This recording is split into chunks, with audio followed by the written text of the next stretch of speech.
All right, so I'm going to do this next section because it's easier to yap without a green screen behind you because it makes your video shorter. So, in order to give a little bit more context, it's why I believe Loki's fruit is the fenrir fruit, is because they say it's the legendary fruit that can destroy Elbaf.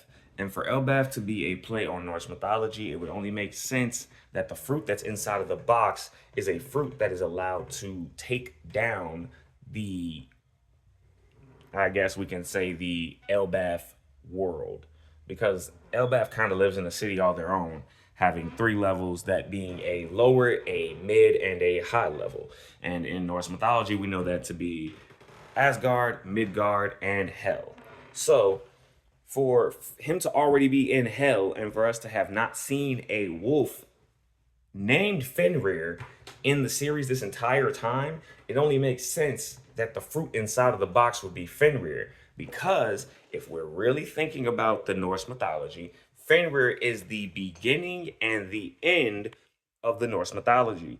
He ends everything with Fimbulwinter, but he also starts it because Fimbulwinter is the new coming of the next age of the gods. So, if my history here is correct, and if my knowledge is just as good as I remember it to be, it would only make sense that he's carrying the messenger with him. That would be Ratatasker, his hammer. And then on top of that, he's also the bringer of the new dawn of Elbaf, which is why I believe Harold told him to eat the fruit, because he knew that the next person to eat the fruit would be the first true king of Elbaf. Someone who can get rid of the old and bring in the new without it being such a trial to overcome the old and what was left there in the old times of Elbaf.